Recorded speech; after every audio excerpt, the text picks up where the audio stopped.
자, 그러면 첫 번째 종목입니다. 우리 푸꼬미셀님께서 남겨주신 종목이고요. 셀리버리네요.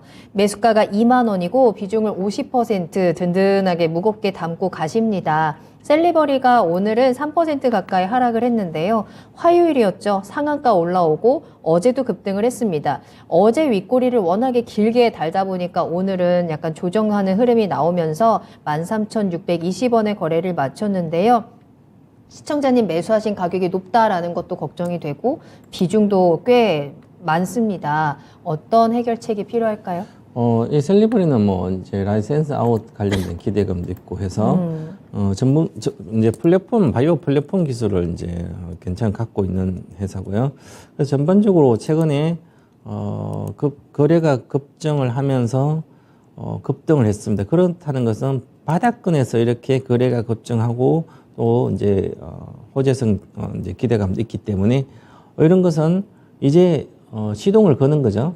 가다가 잘 못 가더라도 때가 되면 어느 정도 올라가게 됩니다. 그래서 이제 작년도 8월달 고점이 한 29,900원이었는데요. 그래서 한 2만 원에 50% 저는 이제 투자 비중은 50% 사든 100% 사든 상관없는데 코스닥 종목 중에 바이오라든지 여러 가지 한방은 게임이나 이런 게 한방 있지만 이제 어떤 확실한 어떤 근거를 제조업체처럼 갖고 있지 않는 회사들은 기본적으로 비중 20% 이상 가시면 그 한 종목이 만약에 퇴출된다 하게 되면 심각한 문제가 발생되거든요. 그래서 바이오 같은 것도 그런 거 있고요. 그러면 이제 전반적 비중이 너무 높습니다. 50%는.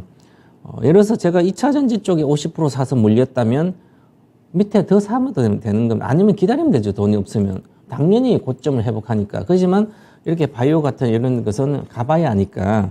그래서 비중이 높다 일단 말씀드리고, 그래서 본전 정도로 가면 비중은 한 20%까지 절반 낮추시기 바라겠고요. 일단 거래 실력 하고 있기 때문에 지금은 보유해서 지금 50% 비중인데 2만 원에 사서 지금 13,600원인데 손절하고 다른 거 가겠다. 의미가 없습니다. 또 그러면 또 올라간 또 나쁜 주식 살 수가 있거든요. 그럼 지금은 기다렸다가 작년에 고점이 요 정도 2만 원대를 한번 간 적이 있기 때문에 추세적으로 좀 더 갈 걸로 보여서 어느 정도 보면 이제 바이오 내용이 있는 어떤 플랫폼 뭐 관련 기술이라든지 아니면 신약이라든지 관련된 여러 가지 괜찮은 기술을 갖고 있는 바이오주들은 지금 많이 빠졌기 때문에 올해 대시세가 나는 것보다는 대시세라는 거는 바닥 때 두세 배 나는 걸 말하는 거죠. 그거보다는 아마 내년에 대시세가 나지 않을까 보면 이 바닥이 9,050원이죠. 그러면 기본적으로 이제 9만 원 정도 내외니까 2만 원 내외까지 오릅니다. 그리고 대시세가 나면 한 3만 원 내외 가고. 그래서 저는 일단은 그냥 보유를 해서 가지고 있는 게 좋다. 지금 꿈틀거리고 있잖아요. 그래서 손절 예를 들어서 16,000원 여기 잠깐 갔는데 2만 원에 사가지고 한 12% 정도 내려가면 테마주나 이런 것은 일단 손절을 생각해야 되면 미리 손절 가격 정하지 않더라도 그러면 이미 손절을 지난번에 했어야 되는데 2만 원에 사서 못했기 때문에 거래에 있다가 좀 시간이 걸려서 다시 오를 걸로 보여서 저는 목표가는 일단 18,000원 정도 드리겠습니다.